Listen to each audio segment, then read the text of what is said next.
थी। ऐसे ही किसी बात पे बहस हो रहा था, पर इस टाइम पे अचानक से वो टाइम देखती है तो पता चलता है कि 10:41 हो रहा है और उसी टाइम अर्थक्वेक आता है। इस पॉइंट तक माँ आती है, बाहर निकलती है अपने बच्चे को प्रोटेक्ट करने के लिए और इसी टाइम पे पूरा बिल्डिंग ढह जाता है और इसी टाइम पे वो टाइम ट्रेवल करके पहुंच जाती है 1987 में। वैसे उसका प्रेजेंट टाइम 2025 था। वहाँ पे वो किसी और की बेटी बनी थी। उसकी मम्मी बहुत ज्यादा वल्नरेबल थी, एक छोटी बहन थी जो कि बोल नहीं पाती थी और वो तीनों किसी का इंतजार कर रहे थे। किसका? तो मिंगसू के पिता का। हाँ, हमारी हीरोइन का नाम मिंगसू था, उसकी छोटी बहन का नाम याओ था। पर इस पॉइंट पे उन लोग को अच्छा खासा झटका लगता है क्योंकि उसके पापा उसकी मम्मी को चीट कर रहे थे और पकड़े जाने के बाद भी वो उस लड़की को छोड़ नहीं सकते थे क्योंकि उस लड़की से भी ऑलरेडी उनका बच्चा था, तो सिर्फ कंपनसेशन दे सकेंगे ऐसा कहते हैं। हाँ, मिंगसू की माँ को बहुत ज्यादा हर्ट हुआ था, थोड़ा रोती भी है। पर इस टाइम पे मिंगसू सीधे कहती है कि कितना दे सकते हैं। वो आदमी तो 500 युआन देने के लिए कहता है, पर उसके मिस्ट्रेस 200 युआन देने का बात करती है। पर नहीं, मिंगसू की मम्मी को 2000 युआन चाहिए था। भाई धोखा मिला था, अपना बच्चा को पालना था, पैसा का तो जरूरत पड़ेगा ना। अब इस बात पे अच्छा खासा बहस होना शुरू हो जाता है सभी में। पर इस बात पे मिंगसू के पापा का जो सीनियर था वही झगड़ा शांत करता है। वो कहता है मिंगसू के पापा को कि यही सब नौटंकी करोगे ना तो तुम्हारे पोस्ट पे से हटा दिया जाएगा। वो डायरेक्टर बन चुका था उस फैक्ट्री का, तो अब रेपुटेशन खराब होना तो मिंगसू के पापा भी नहीं चाहते थे, तो वो 2000 देने के लिए तैयार हो जाते हैं। अब पैसा मिलने के बाद ये लोग तो थोड़ा सा रिलैक्स होते हैं कि चलो बाकी का खर्चा निकल जाएगा। पर उसी टाइम पे वहाँ पे मिंगसू के पापा का पूरा फैमिली याद धमकता है जिसको कि ये पैसा चाहिए था। मिंगसू की दादी कहती है कि मेरा बेटा इतना मेहनत से पैसा कमाता है, तुम लोग के लिए क्या? अब तुम लोग को तो छोड़ ही चुका है, तो इसका मतलब वो पैसा उन लोग को चाहिए था। और चाहिए क्या था? जबरदस्ती वो लोग छीन लेते हैं। पर मिंगसू ऐसा होने देने वाली नहीं थी। वो स्टड गन लाती है और सबको इलेक्ट्रिक शॉक देती है और जिसको नहीं देती है वो तो ऐसे ही डर जाते हैं। पर ठीक है, इस टाइम पे वहाँ पे एंट्री होता है हमारे हीरो का। वो भी ये सारा तमाशा देख रहे थे। इधर वो आदमी जैसे ही थोड़ा ठीक होता है वैसे ही उठ के भागना शुरू कर देता है पैसा लेके। पर वो अपने चप्पल से मारती भी है और फिर से शॉक देके पैसा लेती भी है। और इतना ही नहीं, उसके बाद भी अच्छा खासा होती है। वैसे हमारे हीरो तो देख रहे थे ना, तो उनका फ्रेंड भी आता है उस टाइम पे और वो मिंगसू को देख के कहते हैं कि अच्छा ये तो वही लड़की है ना जो तुम्हारे पीछे पड़ी हुई थी, तुमको ढेर सारा लव लेटर्स भी भेजी थी और तुम उसको रिजेक्ट कर दिए थे। इधर ये सारा तमाशा मिंगसू के पापा भी देख रहे थे, तो वो तो छोटी छोटी वहाँ से भागने की तैयारी में थे। पर नहीं, उसका सीनियर उसको कहता है माफी मांगने के लिए और अगर ऐसा नहीं होगा तो उसका डायरेक्टर का पोजीशन छीना जाएगा। तो मरता क्या ना करता, जाके माफी मांगता है वो। यहाँ से सीन शिफ्ट होता है, रात में तीनों माँ बेटी सोई हुई थी और उस टाइम पे मिंगसू की मम्मी उसको कहती है कि आज रात पर यहीं पे रह लेते हैं, कल वो दूसरा घर रेंट पे ले लेंगी। पर इस टाइम पे मिंगसू को अपनी मम्मी का याद आ रहा था, भाई 2025 वाली। उसको याद आ रहा था कि एक बार उसके डोर में उसकी मम्मी आई थी, वो भी बिना बताए, तो वो थोड़ा सा गुस्सा गई थी। उसके डोर में एसी लगा हुआ था तो उसकी मम्मी रजाई लेके आई थी उसके लिए। तो आज ये सब सोच के उसको बहुत याद आ रहा था अपनी मम्मी का। पता नहीं उसकी मम्मी जिंदा है भी कि नहीं। ये सब सोचते सोचते सो जाती है एंड इस टाइम पर फिर से पहुंच जाती है वही टाइम पे 2025 के जिस टाइम मरी थी वो। पर टाइम चेक करती है तो अभी 10:35 हो रहा था, मतलब 6 मिनट बाकी है अर्थक्वेक का। तो फटाफट से गेट नॉक करना शुरू कर देती है। अपनी मम्मी को चिल्ला चिल्ला के बता रही थी कि अर्थक्वेक आने वाला है, मेरे फोन पे वार्निंग आया है, भागी यहाँ से। पर मम्मी को तो उसके कुछ सुना ही नहीं था, बस बाहर निकलती है और उसको पीटना शुरू कर देती है। और ये सब करते करते फिर से टाइम हो जाता है, अर्थक्वेक आता है और वो लोग दब जाते हैं। एंड अगेन इधर ही सुबह में उठ जाती है। तब उसको समझ में आता है कि जब वो सोती है तब वो पहुंच जाती है उस टाइम पे, तो इसका मतलब उसको मौका मिलता है खुद को और उसकी मम्मी को बचाने का। अब ये तो खैर वो बाद में सोचेगी इसके आगे, पर ठीक है वो लोग दूसरे घर में शिफ्ट होते हैं। सब कुछ सेट करके फिर से वो सोती है और इस पर अच्छे से अपनी बहन को बाय कर देती है क्योंकि उसको ऐसा लग रहा था कि वो 2025 में रह जाएगी, पर ऐसा होता नहीं है। इस बार वो उस टाइमलाइन में जाती ही नहीं है। अब जब गए नहीं, यहीं पे रह गए, तो वो सोचती है कि चलो यहीं पे अमीर बना जाए। अब इस टाइम पे अमीर बनने के लिए वो क्या क्या कर सकती है, दिमाग लगाना शुरू करती है। बहुत तरीका सोचती है, समझ में तो कुछ नहीं आता। बस उसको इतना पता था कि इस महीने में उसको 1000 युआन अर्न करना है। इसी पॉइंट पे उसकी मम्मी आके उसको कहती है कि कोल ट्रेन पास किया है, तो बहुत सारा कोल गिरा हुआ है पटरी पे, तो बहुत लोग चुन रहे हैं, तुम दोनों बहन भी जाके वहाँ पे चुनना शुरू कर दो। ये दोनों निकल तो जाते हैं, पर उसी टाइम पे अपने पापा के मिस्ट्रेस को किसी और आदमी के साथ वो देखती है। पर उसको क्या लेना देना था, वो तो आराम से चली जाती है अपने बहन के साथ कोल चुनने के लिए। हाँ, बहुत लड़ झगड़ के सबसे चुनना पड़ता है क्योंकि इतना इजी नहीं था, पर वो फिर भी कर रही थी। इस पॉइंट पे कुछ लोग आते हैं, उन लोग को देख के सारे लोग तो भाग जाते हैं, पर उसको एक टुकड़ा दिख जाता है कोयला का, तो वो लेने लगती है। पर ये लेने उसको हमारे हीरो नहीं देते, तो वो भी कोई कम थी क्या? अच्छा खासा उसको पीटना शुरू कर देती है, खूब मारती है। अब पीट पाट के भागने की कोशिश कर रही थी तो भाग तो नहीं पाती है क्योंकि हमारे हीरो उसको पकड़ लेते हैं। वो भी उसको पीटना चाहते थे, पर अचानक से उनको पता चलता है कि वो लड़की है, तो वो कहते हैं कि वो लड़कियों पे हाथ नहीं उठाता। पर इतनी देर में वो दोनों बहन अच्छा खासा उसको बाइट भी करती है और मारती भी है क्योंकि वो तो लड़कों पे हाथ उठाती थी और आराम से सब लेके भागती है वहाँ से। अब सीन शिफ्ट होता है नेक्स्ट डे। वो बैठ के सोच रही थी कि कैसे कमाएगी इतना पैसा, तभी एक आंटी को बात करते सुनती है और उसकी बातों से उसको पता चलता है कि मिस्टर मी का जो बेटा है ना लूथिंग, वो किसी से पिटाई खाया है, तो और लोग उसकी निगरानी कर रहे हैं। अब ये सुन के वो एक्साइटेड हो जाती है, वो उनसे पूछती है कि लूथिंग ये तो बिगेस्ट कोल बॉस का बेटा है ना? वो कहती है हाँ। अब इस पॉइंट पे उसको 2025 का याद आता है एक आर्टिकल जो कि उसके फ्रेंड बताई थी कि इसी कोल बॉस के जमीन पे 700 जन का जेड मिला है। तो वो घर पे बैठ के कैलकुलेशन करना शुरू कर देती है कि अभी भी उस जमीन पे वो जेड तो होगा ही। तो वो उसी टाइम निकल जाती है घर से बाहर। इधर हम लूथिंग को देखते हैं जिसके पापा उसको घर से बाहर निकाल रहे थे। ऐसे ही कह रहे थे कि तुमको इस फैमिली का एक भी रुपया नहीं मिलेगा, कुछ भी नहीं तुम खर्च कर पाओगे, और वो भी अकड़ में कह देता है कि उसको नहीं चाहिए। अब वहाँ से बाहर निकलता है, तभी दोनों दोस्त का नजर पड़ता है हमारी हीरोइन पे। दोनों सोच ही रहे थे कि क्या है क्या नहीं, तब तक वो आती आती है, लूथिंग को धक्का देती है और उसके फ्रेंड से बात करना शुरू कर देती है। वो कहती है तुम तो सबसे रिचेस्ट हो ना मिस्टर लू। खैर इतना तो वो बोलती है, भर भर के तारीफ करना शुरू कर देती है उस आदमी का। बेचारे हमारे हीरो तो देखते ही रह जाते हैं कि ये लड़की दिन में ही पी पा के आ गई है, क्या कहते भी है, पर वो कहती है कि चुप करो तुम तो एक लड़की से भी ज्यादा पतले हो, हमारे मिस्टर लू के सामने तुम्हारा क्या ही कंपैरिजन है। ऐसे ही बोलते बोलते फिर लूथिंग के फ्रेंड को कहती है कि मेरे पास ना तुम्हारे लिए एक बिजनेस डील है, एक ही बार में बहुत अमीर बन जाओगे। तो अब ठीक है, तीनों की तीनों बात करने बैठते हैं, पर वो लूथिंग को देख के कहती है कि तुम यहाँ से चले क्यों नहीं जाते हो। उनका फ्रेंड कहता है कि ठीक है, ये मेरा पर्सनल असिस्टेंट है, रहने दो इसको। तो वो लूथिंग के फ्रेंड के पास जाके कहने लगती है कि तुम्हारी जमीन पे एक माउंटेन है, वहाँ पे एक पेड़ है, मतलब जो 2025 में सुने थे ना कि जिस पर्टिकुलर जगह वो जेट निकला था, उस जगह के बारे में जिक्र कर रही थी। तो हाँ, वो सब था उनके जमीन पे, आगे बोलो। लूथिंग कहते हैं, तो वो कहती है वहाँ पे जमीन में खजाना करा हुआ है। ऑब्वियसली कोई भरोसा नहीं करता, नहीं निकाल देता है उसको वहाँ से। एंड अंदर दोनों लड़के दिमाग लगाना शुरू कर देते हैं कि मिंगसू किसको पसंद करती है। उनका फ्रेंड कहता है कि शायद मुझे पसंद करती है, इसीलिए तो इतना उल जलूल तरीका ढूंढी है मुझसे बात करने का। और लूथिंग कहते हैं कि मुझे पसंद करती है, बस तुमको यूज करिए मुझे प्रोवोक करने के लिए। पर इन सबसे मिंगसू को क्या पता था, वो तो अपने सोच में पड़ी थी कि कैसे पैसा कमाए वो। साथ में सब लोग खाना भी खा रहे थे, तो उस टाइम पे उसकी मम्मी गार्लिक सॉस उसको सर्व करती है। और इस चीज से उसको याद आता है कि उसकी मम्मी एक बार जिक्र की थी कि 1987 में लहसुन का दाम ठंड के दिनों में 3 या 4 गुना तक ज्यादा बढ़ गया था। तो अभी तो वो 1987 में ही है ना, तो वो कैलकुलेट करना शुरू कर देती है कि अभी कितना दाम है, बढ़ेगा तो कितना होगा, और उसको 1000 यूनिट इस महीना में कमाना है, तो उस हिसाब से उसको कितना स्टॉक लेना पड़ेगा लहसुन का। अब ये सब कैलकुलेट तो कर लेती है, पर खरीदने के लिए पैसा भी तो चाहिए, जो कि उसके पास था नहीं। तो नेक्स्ट डे पहुंच जाती है बैंक। 18 साल की हुई थी, पर काम का कोई एक्सपीरियंस था नहीं, तो 500 तो उसको नहीं मिलता। इनफैक्ट 100 यूनिट भी उसको मिलने वाला नहीं था, ऐसा बोला जाता है। तो वो अपने पापा के बारे में बताना शुरू करती है। उसके पापा लार्जेस्ट रबर फैक्ट्री के डायरेक्टर है, तो इतना भरोसा वो आदमी उस पर कर सकता है, वो वापस चुका देगी। इस पॉइंट पे वो आदमी देने के लिए राजी तो हो जाता है, पर कहता है कि मुझे गारंटर चाहिए। तभी बाहर से आवाज आता है कि मैं गारंटर बन जाता हूँ। अब ये आवाज लूथिंग का था, पर वो अंदर घुस पाए इससे पहले ठेल ढाल के उनका फ्रेंड घुस जाता है। एंड अगेन वो उसको देख के बहुत ज्यादा खुश हो जाती है, क्योंकि उसके हिसाब से वो मिस्टर लू था। तो वो दोनों लग जाते हैं बातें करने में, और इधर ये सब देख देख के लूथिंग को बहुत गुस्सा आता है। तभी एक और स्टाफ आता है, वो पूछता है लूथिंग से कि वो यहाँ पे क्यों आए हैं, उनको कोई लोन वगैरह चाहिए क्या। तो उनको भी 1 मिलियन चाहिए था, तो वो अपने काम के लिए आगे चले जाते हैं। इधर वो तो उस आदमी का बड़ाई करते नहीं थकती, इतना बड़ाई करती है। उसके बाद कहती है कि मैं थोड़ा सा छोटा सा फेवर ले सकती हूँ क्या। अब वो क्या, तो मुझे 500 उधार चाहिए, मैं अगले महीना 550 दे दूंगी तुमको। वो कहता है नहीं, मैं तुम्हें उधार नहीं दूंगा। तुम बिजनेस करना चाहती हो क्या, तुमको क्या लगता है लड़की के लिए इजी होता है बिजनेस करना। अभी लड़की वाला बात घुस आता है तो उसकी ईगो पे हर्ट हो जाता है। वो कहती है कि क्या लड़की नहीं कर सकती है क्या, तुम्हारे हिसाब से लड़की को किसी अच्छा लगा से शादी कर लेना चाहिए, अच्छी वाइफ बन जाए, बच्चा पैदा कर ले, बस यही करना होता है ना। ये दुनिया प्रॉब्लम सॉल्विंग नेचर से चलता है, और इसमें जेंडर नहीं देखा जाता, बस स्किल होना चाहिए, चाहे वो मेल हो या फीमेल हो। और तुमको ऐसा लगता है कि लड़की लड़कों से कम होती है, तो मैं तुम्हें प्रूफ कर दूंगी। इतना बोल के वो चली जाती है वहाँ से। बाहर वो भी आता है, लूथिंग मिलते हैं, तो वो कहता है लूथिंग से कि तुम ही बताओ, इतना साल में कोई बिजनेसमैन लड़की है ऐसा सुने हो क्या। वो कहता है हाँ, बस तुम ही को नहीं पता होता। तो वो भी चले जाते हैं उसके पीछे, और इस चीज से उसको बैंक से भी लोन मिल जाता है। तो वो लग जाती है लहसुन खरीदने में, अच्छा खासा क्वांटिटी में लहसुन खरीद लेती है, पर थोड़ा सा पैसा उसके पास कम बचता है। तो जो आदमी उसको बेचने आया था वो कहती है कि आप मेरे घर पे चलिए, मैं घर से आपको पैसा ला के देती हूँ। अब जाती है घर पे, चेक करती है तो पैसा तो था ही नहीं। तो पैसा गया कहाँ, तो पता चलता है कि उसकी मम्मी लेके बैंक में वापस कर आई। ये सुनकर उसको बहुत ही ज्यादा गुस्सा आ जाता है कि इतना मेहनत से वो बोरो करके लेके आई है पैसा, और उसकी मम्मी जाके वापस लेके आई। मम्मी को भी गुस्सा आता है कि इतना पैसा वो लुटाएगी कहाँ से। बहस इतना बढ़ जाता है कि उसकी मम्मी उस पर हाथ उठा देती है। इस पॉइंट पे वो कहती है कि बस 1 महीना दे दीजिए मुझे, अगर लहसुन का दाम नहीं बढ़ता है ना तो मैं उसी टाइम पे भेज दूंगी। ये सुन के उसकी माँ बाहर जाती है, उस आदमी का जितना पैसा बनता था वो दे देती है खुद से। तब सीन शिफ्ट होता है 15 दिन बाद। उसकी मम्मी खुश हो गया कि उसको बताती है लहसुन का दाम बढ़ चुका है। कितना बढ़ा है वो पूछती है, तो पता चलता है कि वो 2 सेंट में खरीदी थी, तो अब 22 का हो गया है। तो माँ तो बहुत ही ज्यादा खुश हो जाती है कि सब कुछ बेच देगी तो कितना ज्यादा पैसा आ जाएगा। पर वो अपनी मम्मी को थोड़ा सा रुकने के लिए कहती है, तो उस पर भरोसा करके वो लोग वेट करते हैं। कुछ दिन में और ज्यादा दाम बढ़ जाता है। उसकी मम्मी फिर से उसको बताती है, और वो फिर से उनको वेट करने के लिए कहती है। ऐसे ही करते करते एक बार दाम कम हो जाता है, तो माँ बहुत ज्यादा घबरा जाती है। आके उसको बताती है कि दाम कम गया है, जल्दी से बेच दो अब। पर उसको याद था कि 2025 वाली मम्मी उसको बताई थी कि 1987 में लहसुन का दाम 82 सेंट हो गया था, तो अभी तो बस 26 सेंट का ही है लहसुन, तो ये सही मौका नहीं है उसके हिसाब से। वो फिर से वेट करने के लिए कहती है। तो ऐसे ही करके कुछ दिन और बीता है, और अब लहसुन का दाम 46 सेंट हो जाता है। वो भाग के जाके अपनी बेटी को बताती है, पर वो फिर से वेट करने के लिए कहती है, पर नहीं, अब माँ से रहा नहीं जाता। उनको डर था कि कहीं दाम कम न जाए। तो मिंटू के सोने के बाद चोरी चुपके चाबी लेके वो पहुंच जाती है उसका लहसुन बेचने के लिए, और 42 सेंट पे बेचना शुरू कर देती है, मार्केट प्राइस से 4 सेंट कम में, ताकि सब लोग खरीद ले। और सब लोग खरीदने भी लगते हैं। इधर इस बात से अनजान मिंगसू आराम से उठती है, अपनी छोटी बहन के साथ खाना खा रही थी। तभी उसको चाबी का ध्यान आता है। चेक करती है तो पता चलता है कि चाबी गायब है। भागती हुई आती है तो पता चलता है कि उसकी मम्मी लहसुन बेच रही है। फटाफट से जाके रोकती है, उसको नहीं बेचना था अभी लहसुन, सबको मना करती है। हाँ, लोग थोड़ा सा गुस्साते हैं, थोड़ा चीखते चिल्लाते हैं, पर चले जाते हैं। माँ भी गुस्सा हो जाती है, पर वो कहती है प्लीज मम्मी बस 1 वीक। और माँ गुस्सा थी, टाइम तो देख ही देती है, पर चली जाती है वहाँ से। पर वैसे शाम तक माँ का भी मूड थोड़ा सा ठीक हो जाता है। एक एक लेडी लहसुन खरीदने के लिए आती है तो माँ खुद ही से मना करती है उसको। तो एक दिन फाइनली पड़ोसन आके बताती है कि लहसुन का दाम 81 सेंट हो गया है। माँ स्टिल मना करती है उनको, पर नहीं, मिंगसू कहती है कि ये सही टाइम आ गया बेचने का। तो फाइनली सारा लहसुन बेचती है, अच्छा खासा पैसा बना लेती है, बैंक का लोन भी जाके चुका देती है। पूरा फैमिली बहुत ज्यादा खुश था और पैसा अपनी मम्मी को भी देती है, क्योंकि पहला कमाई का पैसा तो अपने पेरेंट्स को देना ही चाहिए। बच्चों का किस्मत चमकता है इससे। वैसे उसकी मम्मी पहले ले नहीं देती, पर ये बात सुन के लेती है, पर अपने बच्चों के लिए ही सेव करके रखेगी, ऐसा भी कहती है। तो इस टाइम पे वैसे वो लोग बात कर रहे थे, तभी उसकी मम्मी बताती है कि वो जो तुम्हारे पापा की मिस्ट्रेस है ना, उसकी बेटी का शादी होने वाला है और जिससे होने वाला है उसका नाम शिन है, जो तुमको धोखा दिया था। अब ये उसको बिल्कुल भी नहीं पता था, क्योंकि वो रियल की मिंगसू तो थी नहीं। उसको बस इतना दिखाई दे रहा था कि कोई आदमी उसको मारने की कोशिश कर रहा है, तो उसको ऐसा लगता है कि शिन ही कर रहा था क्या। तो वो अपनी मम्मी से पूछती है कि उसका और उस शिन का रिश्ता कैसा था, जिसपे उसकी मम्मी बताती है कि तुम दोनों पहले एक दूसरे को डेट करते थे, फिर पता नहीं क्या हो गया, तुम दोनों का ब्रेकअप हो गया। उसके बाद रूमर्स ये था कि उसने तुम्हें धोखा दे दिया और उसके बाद तुम पेस्टिसाइड पी रही थी।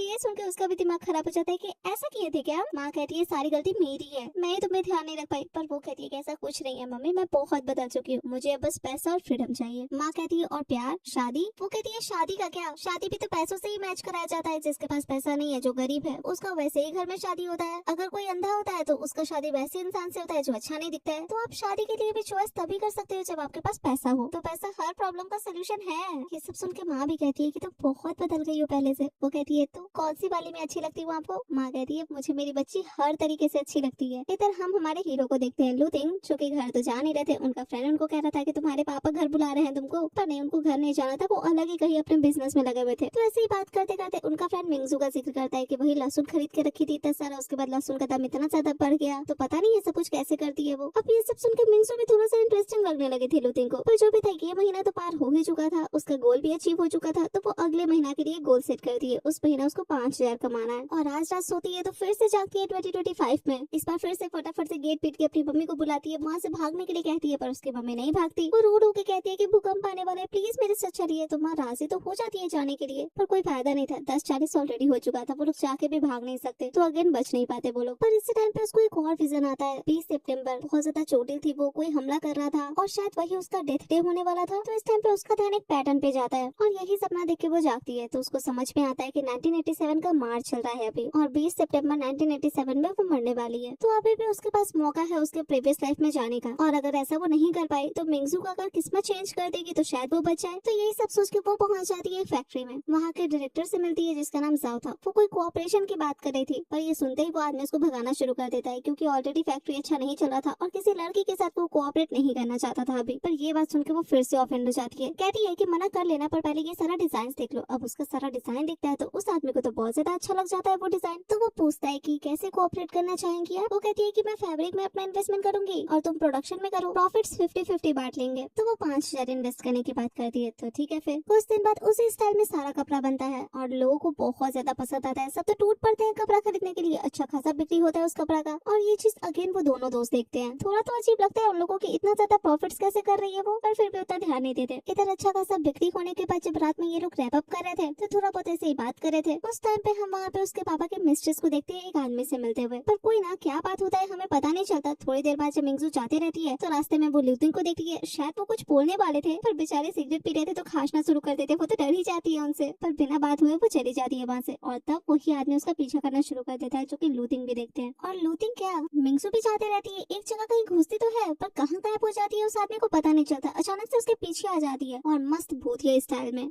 वो आदमी उसको छेड़ने की कोशिश कर रहा था, पर वो उसको इतना अच्छा डराती है जैसे कि वो पोजेस्ड हो गई हो। उस आदमी का तो डर के मारे हालत खराब हो जाता है, चिल्लाते चिल्लाते बेहोश हो जाता है। और इस पॉइंट तक वहाँ पे लूथिंग भी आ चुके थे, तो वो भी थोड़ा सा हेल्प उसका कर ही देते हैं, स्टिक दे देते हैं, जिसपे वो उसके पेट पे अच्छा खासा पैटर्न बना देती है। लूथिंग को भी बहुत मजा आ जाता है देख के। वो अपना काम करके वहाँ से जाने लगती है, पर वो अचानक से कहते हैं कि मैं याद हूँ तुमको। वो बोलती है मुझे भूख लगा है, घर जाना है। वो चली जाती है, पर लूथिंग को ये डेफिनेटली मजाक लग रहा था, क्योंकि उनको लग रहा था कि मिंगसू तो उनको परसों कर रही थी, तो लूथिंग उसको याद ही नहीं है, ऐसा थोड़ी हो सकता है। तो जो भी था, फिर से कुछ दिन बीतता है, फिर से वो सोती है और फिर पहुंच जाती है 2025 में। इस बार पेट दर्द का बहाना करती है, उसको जाना है, हॉस्पिटल जाना है, अपनी मम्मी को जबरदस्ती ले जाने की कोशिश करने लगती है। एंड अगेन ये नाटक करते करते 10:40 हो जाता है, वो लोग नहीं बच पाते। अब इस बात का उसको दुख तो था, पर जाके कैलेंडर चेक करती है तो पता चलता है कि हर महीने के 15 तारीख को वो टाइम ट्रेवल करके अपने टाइम में पहुंच पाती है। तो अब वो सोचती है कि इसी साल के 20 सितंबर को वो मरने वाली है, तो अगर वो अपना किस्मत नहीं बदल पाई तो उसके पास बस 3 मौका है वापस जाने का। तो अब उसको कुछ ना कुछ करना ही पड़ेगा। वो क्या करेगी, तो वो सोचती है कि बहुत सारा पैसा कमाना, क्योंकि पता नहीं उसको कौन मारने वाला है, लेकिन अगर उसके पास बहुत ज्यादा पैसा होगा तो शायद वो आदमी उसको नहीं मारे। तो यही सब सोच रही थी, तभी बगल की आंटी से उसको न्यूज पता चलता है कि कोल माइन में अब कोल नहीं है। तो लूथिंग के पापा जो है तो वो बिल्डिंग पे से खुद के जान लेने की कोशिश करने वाले थे, क्योंकि इतने सारे एम्प्लॉयज को देने के लिए उनके पास पैसा नहीं है। अब ये बात सुन के वो भी जाती है कुछ बात करने के लिए, तभी उसके मुंह पे कोई पानी फेंकता है। वो कौन? तो वही आदमी की वाइफ थी। वो बहुत तमाशा करती है कि इस लड़की को लड़कों को नंगा करके देखने का शौक चढ़ा है, और सिर्फ उसको क्यों, माँ बेटी सबका नाम ले लेके बहुत बदनामी करती है कि इन लोग का पति इन लोग को छोड़ के चला जाता है तो किसी और का घर बर्बाद करने चली आती है, ऐसे ही करके बहुत कहती है। अब इस बात पर मिंसू कुछ भी रिएक्ट करे इससे पहले उसकी मम्मी ही उस लेडी पे चाकू भिड़ा देती है, क्योंकि ऐसे ही करके एक टाइम पे कोई और भी आके सुना के गई थी। उसी वजह से मिंसू पेस्टिसाइड पी थी, तो अब ऐसा कुछ भी वो होने नहीं दे सकती थी। वो अपनी बेटी को नहीं खो सकती थी। इस टाइम पे उसको अपनी भी माँ याद आती है। उसकी भी मम्मी बहुत ज्यादा उससे प्यार करती थी, उसको समझ में आता है। तब उस माँ को तो नहीं ला सकती, पर फिलहाल जो माँ है उसको तो नहीं खो सकती ना। तो माँ को संभालती है, कहती है कि वो निपट लेगी और आगे से वो ऐसा कुछ भी नहीं करेगी। वो खुद का और अपने फैमिली का सबका ध्यान रखने के लिए काबिल है। तो अब बात करती है वो उन दोनों से, दोनों को एक एक थप्पड़ लगाती है, और इतना ही नहीं बताती भी है रात में क्या हुआ था। हाँ, वो उस आदमी को नंगा करी थी, और नंगा करके क्या करी थी वो भी सभी को दिखाती है। और ये सब करने के बाद कहती है कि हाँ, मैं और मेरी माँ दोनों ही लड़कों को पसंद करते हैं, पर वो लड़का पसंद करने लायक होना चाहिए, 1.85 मीटर लंबा होना चाहिए, हैंडसम होना चाहिए, लंबा पाँव होना चाहिए, एब्स होना चाहिए, उसके अलावा कोई भी ऐरा गैरा नहीं चलेगा। लूथिंग को ये सब सुन के बड़ा मजा आ रहा था, क्योंकि सारा फीचर उनमें तो था। इस टाइप पे वैसे उसका नजर पड़ता है उसके हिसाब के मिस्टर लू पे, तो वो जाती है। उनका फ्रेंड तो भागने के चक्कर में था, पर नहीं, वो पकड़ के लाते हैं उसको। वो कहती है उनके फ्रेंड को कि मैंने सुना है आपके कोल माइन में प्रॉब्लम चल रहा है, तो आप बेचने वाले हैं क्या? और कोल माइन है कोई जमीन ही, जैसे कि वही जमीन का बात करती है जहाँ पे उसके हिसाब से खजाना था। तो लूथिंग उससे कहते हैं कि तुमको क्यों लगता है कि वहाँ पे खजाना है?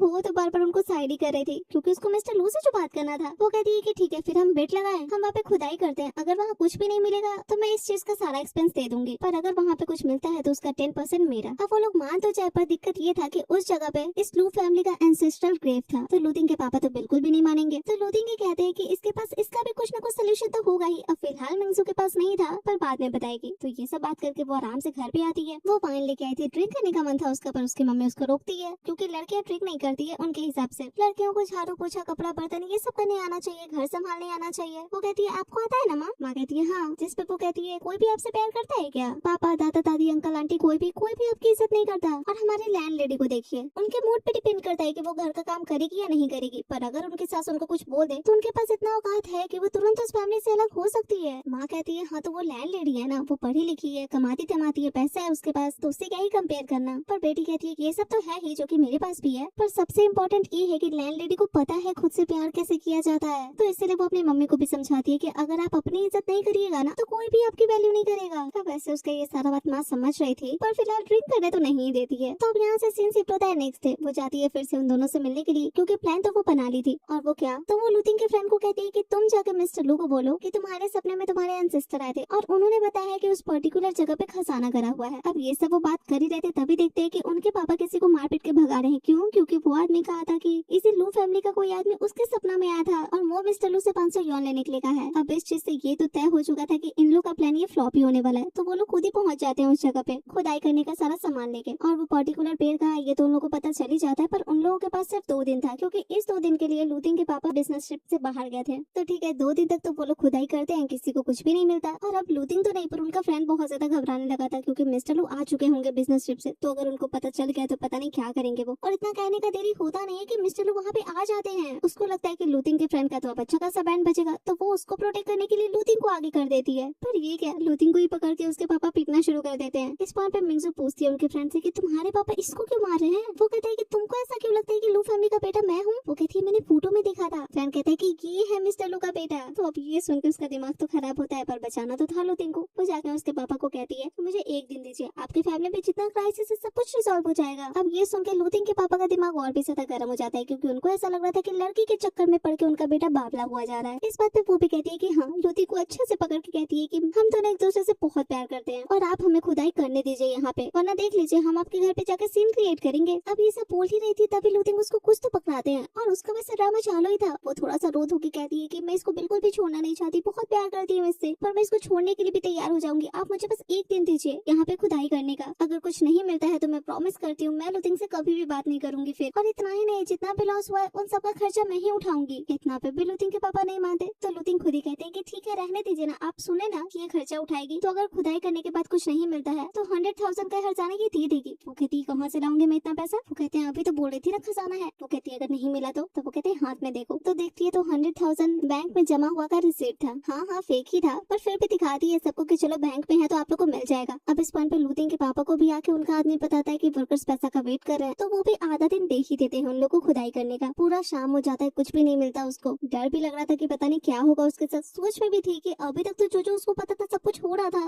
तो क्या लोकेशन सही नहीं है क्या, उसका समझ में नहीं आ रहा था। तो जाके लुतिन से पूछती है कि क्या हुआ अगर तुम्हारे पापा को पता चले कि वो डिपॉजिट स्लिप फेक है? तो वो कहते हैं यही पे तुमको गाड़ देंगे हमारे एंसेस्टर से बात करने के लिए। वो कहती है तुम भी ना मजाक करते हो, नियम कानून कुछ होता भी है या नहीं? वो कहते हैं लोग कोल माइनिंग में मरते हैं। बेचारी बहुत डर जाती है, फटाफट से अपने काम पे लग जाती है, पर बहुत शाम हो जाता है, उसको कुछ भी नहीं मिलता। लुतिन के पापा भी आते हैं, कहते हैं कि टाइम खत्म हो गया तो फटाफट से पैसा लाओ। वो कहती है डिपॉजिट स्लिप तो आपके पास है ही ना, मैं अब लुतिन से कभी नहीं मिलूंगी। इतना बोल के भागने के चक्कर में थी, पर ऐसे कैसे? लुतिन के पापा जाने नहीं देते क्योंकि एक बार चेक तो करवाएंगे ना कि स्लिप ओरिजिनल है या नहीं। पर उसको पता था कि अगर चेक करवाएंगे तो वो पकड़ी जाएगी, तो उसे पहले ही भागना शुरू कर देती है, जिससे प्रूव हो भी जाता है कि वो झूठी बोल रही है। तो सब लोग पकड़ना शुरू कर देते हैं उसको। अब जिस जगह पे जाके पकड़ाई थी इतने सारे लोग से तो वो निपट पाएगी नहीं, तो मिट्टी सब पे फेंकने का सोचती है। तो इसी चक्कर में खुदाई करती है तो उसको मिल जाता है वहाँ पे जेड, और ये देख के सब लोग बहुत ही ज्यादा खुश हो जाते हैं। अब प्रॉफिट तो उसको लेना ही था, तो वो पहुंच जाती है लुतिन के पास। थोड़ा सा परेशान तो थी कि उस फोटो में पता नहीं इसका फ्रेंड का फोटो क्या कर रहा था, तो ठीक है जाती है बात करने, बड़ाई करने की कोशिश करती है लुतिन का भी। पर वो कहते हैं कि मैं तो लड़कियों से भी ज्यादा पतला हूँ ना। जो बोली थी सब कुछ याद दिलाते हैं, पर एक टर्म बोली थी जिनका मतलब उसको समझ में नहीं आया था। तो वो पूछते हैं जिसपे वो कहती है इंग्लिश वर्ड है और इसका मतलब होता है कि तुम बहुत अच्छे हो। ये सुन के चना के झाड़ पे चढ़ जाते हैं। वो कहती है एक क्वेश्चन पूछो क्या,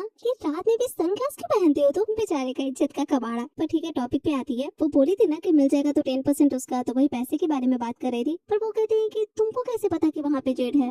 वो बोलती है देखो तुमको जीलसी होगा, तुम्हारे एंसेस्टर्स तुमको कुछ नहीं बताते पर मेरे एंसेस्टर्स मुझे बताए थे। वो बोलते हैं और लहसुन वो भी तुम्हारे एंसेस्टर बताए थे क्या? वो कहती है कॉमन सेंस है, ठंडा में उगता तो नहीं है तो दाम तो बढ़ेगा ही ना। अब इस टाइम पे वो उसको थोड़ा सा पैसा पकड़ा देते हैं। वो कहती है कि 10% का बात हुआ था ना, जहाँ तक मुझे पता है वो जेड 700 जीन का था। लुतिन कहते हैं कि इतना डिटेलिंग भी तुमको तुम्हारे एंसेस्टर बताते हैं क्या? वो कहती है हाँ, और इतना बोल के कैलकुलेट करना शुरू कर देती है। इतना जेड का 10% कितना होगा, उसका प्राइस उसको कितना मिलेगा। वैसे इस बात पे थोड़ा सा बहस तो होता है उन दोनों में, पर ठीक है वो उसको पैसा दे देते हैं, जो कि पूरा तो नहीं था पर जितना भी दिए थे वो इस बात पे और आर्गुमेंट नहीं करना चाहती थी। पर हाँ उसको तो हेल्प चाहिए था। पहला ये कि वो एक कार्ड दिखाती है जिसमें एक पैटर्न बना हुआ था, तो वो चाहती थी कि लुतिन पता लगाए कि ये पैटर्न कहाँ पे बना हुआ है। और दूसरा ये कि वो चाहती थी उसकी मम्मी फुल टाइम एम्प्लॉय बन जाए लूज के कोल माइन में, और वहाँ पे उनको घर भी मिले। कितना भी पैसा का होगा वो चलेगा, अगर घर के लिए उसको पेमेंट करना पड़ेगा तो वो करेगी। वो पूछता है कि तुम अपना हाउस होल्ड रजिस्ट्रेशन सिटी का करवाना चाहती हो क्या? वो कहती है हाँ, जिसपे लुतिन कहते हैं कि मेरे पास एक और भी उपाय है, तुम कोई सिटी का लड़का ढूंढ के उससे शादी कर लो। कि आइडिया उसको पसंद नहीं आता, वो चली जाती है वहाँ से खुश होकर घर जा रही थी कि मम्मी को पता चलेगा इतना कमा के लाई है, तो माँ तो बहुत ज्यादा खुश हो गई। पर घर पे जाती है तो पता चलता है कि उसकी मम्मी और बहन घर पे है ही नहीं। तो गई कहाँ? तो वो गई थी लूजिया गाँव में, वही मिंगजू के पापा के गाँव में। ये सुन के वो भी भागती है। इधर हम सच में उस गाँव में सभी को देखते हैं तमाशा करते हुए। मिंगजू की मम्मी चाहती थी कि उनकी बेटी का हाउस होल्ड रजिस्ट्रेशन ट्रांसफर हो जाए, पर वो लोग ऐसा नहीं चाहते थे। इस बात पे अच्छा खासा बहस होता है। मिंगजू की मम्मी अकेले जितना लड़ पा रही थी उन लोग से लड़ रही थी, पर वो लोग के सामने कहाँ ही टिकने वाली थी। धक्का दे देते हैं, खूब सुनाते हैं। बेचारी छोटी सी बहन वो रोकती है अपने पापा को। वो कहती है कि उसकी मम्मी के साथ कुछ भी ना करे, उसकी बड़ी बहन को मम्मी के साथ जाने दे, वो रह जाएगी यहाँ पे, घर का सारा काम करेगी, झाड़ू पोछा बर्तन। पर उसकी दीदी का हाउस होल्ड रजिस्ट्रेशन दे दी। पर नहीं, उसके जैसी गूंगी बेटी किसको चाहिए थी? वैसे ये सब तमाशा जब चल ही रहा था तब तक मिंजू वहाँ पे पहुँच गई थी, और वो गन लेके ही आई थी, तो सबको इलेक्ट्रिक शॉक तो देती ही है। और ये सब करने के बाद अच्छे से कह भी देती है कि मेरा हाउस होल्ड रजिस्ट्रेशन ट्रांसफर हो जाना चाहिए, वरना आप लोग चाहते हैं मैं यहीं पे रहूं। और इतना बोलते बोलते बगल में जो वो लोग पिक पाल के रखे थे उसको वो मार डालती है। उस पिक को वो लोग बेचने के लिए रखे थे। ये बहुत अजीब था, पर जो भी था वो लोग भी डर जाते हैं और उसका हाउस होल्ड रजिस्ट्रेशन ट्रांसफर करने के लिए रेडी हो जाते हैं। तो वैसे ही सीन शिफ्ट होता है। कुछ दिन बाद दोनों माँ बेटी ऐसे ही थे, खेत में कुछ बातें कर रहे थे, तभी वहाँ पे उसकी स्टेप बहन आती है, यानी कि उसके पापा की मिस्ट्रेस की बेटी। वो इनवाइट करने के लिए आई थी मिंगसू को। उसका एंगेजमेंट होने वाला था कुछ दिन में उसी शेन से, यानी कि मिंगसू के एक्स से। तो ठीक है, मिंगसू भी कहती है कि वो आ जाएगी। अब एंगेजमेंट तो जब होगा तब देखा जाएगा। फिलहाल वो लोग पहुंच जाते हैं हॉस्पिटल छोटी बहन का इलाज कराने। कराने के लिए वो बोल नहीं सकती थी ना, तो डॉक्टर से पूछते हैं क्या किया जा सके जो वो बोल पाए, तो पता चलता है कि उसका सर्जरी करना पड़ेगा। अच्छा खासा पैसा लगेगा पर गारंटी नहीं है कि वो बोल ही पाएगी, पर चांस है। तो मिंगजू भी वो सर्जरी कराने के लिए तैयार थी। अगर चांस है तो पैसा का कोई चिंता नहीं है, बस उसकी बहन बोल पाए वो इतना ही चाहती थी। वैसे ये चीज जब उस छोटी सी बच्ची को पता चलता है तो वो बहुत खुश हो जाती है ये जान के कि वो बोल पाएगी। तब यहाँ से सीन शिफ्ट होता है उस एंगेजमेंट पार्टी पे। मिंगजू की स्टेप बहन और एक्स का एंगेजमेंट होने वाला था, तो वो भी आई ही हुई थी। इस टाइम पे उन लोगों की बातों से पता चलता है कि आज कोई इंपॉर्टेंट गेस्ट आने वाला है और वो कोई और नहीं लू फैमिली का बेटा है। ये सुन के तो सब लोग बहुत ही ज्यादा खुश हो जाते हैं, एक्साइटेड भी हो जाते हैं लू फैमिली के बेटे से मिलने के लिए, क्योंकि लू फैमिली में अभी जेड मिला है, वो लोग इतना रिच हो गया है, इस न्यूज के बारे में सबको पता था। अब लू फैमिली का इतना बुराई हो रहा था तो बुराई भी तो किसी का होना चाहिए ना, तो हमारी मिंगसू का हो रहा था। वैसे नाम के लिए ही उसकी स्टेप बहन कहती है कि तुमने इनकी बातों का बुरा मत मानना। हाँ, वो कहती है नहीं चिंता वाली बात नहीं है, मैं इससे ज्यादा इसका बुराई करती हूँ। वैसे ये सब तो खैर मजाक का बात था, पर इस टाइम पे उसकी एक्स की माँ उसको कहती है कि आज मेरे बेटे का एंगेजमेंट है, मैंने तो तुमको नहीं बुलाया, निकलो यहाँ से। वो कहती है ये रेस्टोरेंट मैंने तो सुना था किसी यंग लेडी का है, आपका है क्या?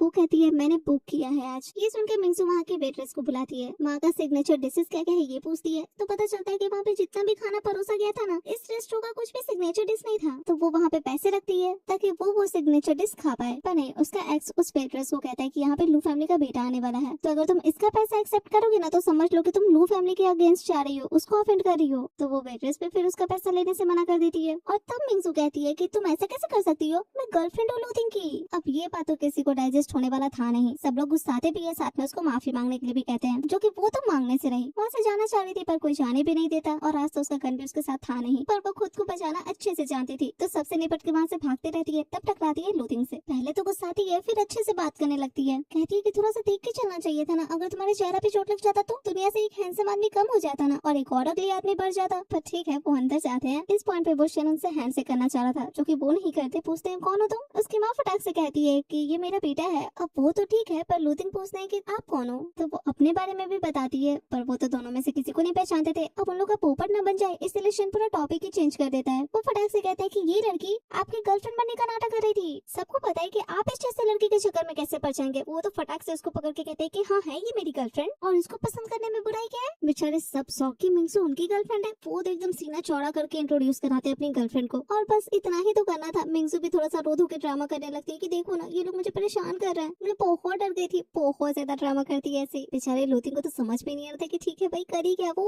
पर वो भी शेन को कहते हैं कि माफी मांगो मेरी गर्लफ्रेंड से, तो आड़ा तिरछा मुंह बना के माफी मांगता ही है, वो भी माफ कर देती है। वो दोनों वहाँ से बाहर जाते हैं। अब मिंगसू के दिमाग में चल रहा था कि उसका एक्स तो पक्का उससे और भी ज्यादा नफरत कर रहा होगा, पर इधर लूथिंग तो अलग ही बावले हुए जा रहे थे, जो कि उसको भी पता चलता है। वो हाथ छुड़ाती है, कहती है कि इतना ज्यादा सीरियस होने का कोई जरूरत नहीं है, मैं तुम्हें पसंद नहीं करती हूँ। वो कहते हैं अच्छा तुम मुझे लव लेटर्स नहीं लिखी थी इतना सारा और मैंने मना कर दिया था। उसको तो बहुत ज्यादा हंसी आता है क्योंकि याद तो उसको कुछ था नहीं। वो कहती है ठीक है अगर करी भी होंगी तो वो पास था और ये प्रेजेंट है, तो इतना ज्यादा सीरियस होने की जरूरत नहीं है। और हाँ एक और चीज क्लियर कर देती हूँ, ये बात तुम्हारे पापा तक भी पहुंचेगा कि मैं तुम्हारी गर्लफ्रेंड हूँ, तो अगर पिटाई पिटाई खाओगे तो इससे मेरा कोई लेना देना नहीं है। वो कहते हैं तुम इतनी हार्टलेस हो क्या? वो बोलती है हाँ सोसाइटी में ऐसे ही रहा जाता है, अगर तुमको अच्छे से रहना है ना तो तुम बहुत सारी चीजों को एक साथ लेके नहीं चल सकते, अपना हार्ट लंग किडनी सब कुछ हटा के रख दो तभी जी सकते हो। इतना बोल के चली जाती है वहाँ से। अब बेचारे का पहला प्यार टूट गया था तो उनका फ्रेंड आके थोड़ा सा खिंचाई करने लगता है। वो कहते हैं कि क्या हो गया, धोखा दे दी तुमको? वो कहते हैं बिल्कुल भी नहीं, तुम क्या सुने, उसको पैसा पसंद है ना, और सबसे ज्यादा रिच कौन है, मैं हूँ, तो इसका मतलब उसको मैं पसंद हूँ। तो अब यहाँ से सीन शिफ्ट होता है फिर से उसी दिन जिस दिन वो 2025 में जाती है। एक बार फिर से मौका मिलता है, इस बार ज्यादा मम्मी से बहस नहीं करती, बस उनको बेहोश करती है, अपने पीठ पे लाती है और वहाँ से निकल जाती है। पर टाइम हो चुका था, बच नहीं पाती। बेचारी बहुत परेशान थी कि ना वहाँ पे बच पा रही है और अपना किस्मत कैसे बदले उसको समझ में आ नहीं रहा था। पर इस टाइम पे उसकी मम्मी आती है थोड़ा सा मूड ऑफ करके। वैसे खुशी वाला ही बात था, उनको कोल माइन में काम मिल गया था और नया अपार्टमेंट भी मिला था, तो ये तो खुशी वाला बात है ना। तो माँ अपसेट क्यों है? वो पूछती है माँ से। माँ कहती है कि मुझे ऐसा लग रहा है कि कहीं तुम तो इसमें कुछ नहीं की हो ना, बताओ तुमको बहुत प्रॉब्लम आई है सब कुछ करने में। वो कहती है ऐसा कुछ नहीं है, मैं बस थोड़ा सा पैसा खर्च करना पड़ा है, तो आप चिंता मत करिए। तो माँ बेटी के बीच में तो सब कुछ सही था, पर मूड का कबाड़ा करने के लिए वो दोनों आ जाती है वहाँ पे। वही पापा की मिस्ट्रेस और उसकी बेटी आते आते कहती है कि लू फैमिली के बेटे को तो घर से बाहर निकाल दिया गया, तुम उसके चक्कर में रहोगे तो अमीर नहीं बन पाओगे। वो कहती है आप दोनों तो है ही नहीं ये करने के लिए, मैं ऐसी नहीं हूँ, मुझे अमीर बनने के लिए किसी अमीर घर में शादी करने का कोई जरूरत नहीं है, मैं खुद से अमीर बन जाऊंगी। अब ये तो बहुत अच्छा बात है, पर उन दोनों के लिए नहीं। तो वो लोग बेट लगाने के लिए कहती है, किस बात पे बेट लगाएगी? तो अगले महीने कॉलेज एंट्रेंस एग्जाम आ रहा था, तो उसमें जिसका रिजल्ट अच्छा आएगा वो जीता और जिसका खराब आएगा वो माइक लगा के सभी के सामने अनाउंसमेंट करेगा कि उसकी मम्मी मिस्ट्रेस है और दूसरों का घर तोड़ती है। तो ठीक है, इस बात पे बिट फाइनल होता है। वैसे ये जो मिंगजू थी, इसको पढ़ाई में मन लगता था, ये तो पास आउट हो चुकी थी ग्रेजुएशन अपने टाइमलाइन पे, पर जिस टाइमलाइन में आई थी उस मिंगजू को पढ़ाई में मन नहीं लगता था। ये बात सभी को पता था, इसीलिए तो वो माँ बेटी ये बिट लगाए थे, क्योंकि ये जो मिस्ट्रेस की बेटी है ना, ये पढ़ने में अच्छी थी। तो अब ऐसे ही दिन बीत रहा था। एक दिन जब वो घर पे आती है तो वो देखती है कि उसकी मम्मी जबरदस्ती उसके पापा को घर से बाहर निकाल रही है। पर इस टाइम पे उसको ज्यादा कुछ करना नहीं पड़ता, क्योंकि उसको देख के उसके पापा तो अच्छे से ही बात करते हैं। कहते हैं कि मैंने सुना है तुम कॉलेज एंट्रेंस एग्जाम देने वाली हो, अच्छी बात है, और कुछ लेके भी आए थे खाने पीने वाला चीज, और साथ में पास्ट में जो हुआ उसके लिए सॉरी भी बोल देते हैं। अब ये काफी अनएक्सपेक्टेड था। तो मिंगजू फिलहाल तो वो जो लेके आए थे वो वापस कर देती है और वो आदमी भी चला जाता है। पर उसको समझ में नहीं आता कि ये आदमी आया क्यों था। फटाक से जाकर चेक करती है तो देखती है कि पैसा तो सब है, तो वो भी फिर ज्यादा दिमाग नहीं लगाती, सोचती है कि ऐसे ही कोई परेशान करने आया होगा। तो फाइनली वो दिन आ जाता है जिस दिन उसका एग्जाम था। उसके कॉलेज के पास लूथिंग भी पहुंच चुके थे, पूरा 2 दिन दौरा ड्राइव करके, क्योंकि वो इस सिटी में थे नहीं, बिजनेस के काम से बाहर गए हुए थे। तो वो भी वेट करने लगते हैं आने का उसका। थोड़ी देर में वो आती है। उसकी मम्मी भी कहती है कि इतना ज्यादा परेशान होने की जरूरत नहीं है, जितना में तुम कंफर्टेबल हो, जैसे तुम एग्जाम दे पाओ वैसे देना। वो कहती है कि सारे पेरेंट्स तो अपने बच्चों को प्रेशराइज करते हैं कि अच्छा स्कोर करना है, आप उल्टा ही बोल रही हैं। पर ठीक है, वो अपने एंड से अच्छा करेगी। तो वो अंदर जाने लगती है एग्जाम देने के लिए। पर इस टाइम पे वहाँ पे जाओ आता है। उसको भी वो उस फर्नीचर का फोटो दे रखी थी, ये पता लगाने के लिए कि ये शिन के घर का कोई फर्नीचर है क्या। तो जाओ पता लगा लिया था कि नहीं, शिन के घर पे ऐसा कोई फर्नीचर नहीं है जिस पे वैसा कोई डिजाइन है। और इतना ही नहीं, प्रेयर करके टेम्पल से कुछ लेके भी आया था, जिससे ऐसे उसका स्कोर अच्छा है। तो वो एक्सेप्ट तो कर लेती है, पर लूथिंग देखते हैं तो उनको अच्छा नहीं लगता, वो ले लेते हैं। पर वो उनके हाथ से छीन के चली जाती है अंदर। बेचारे लूथिंग,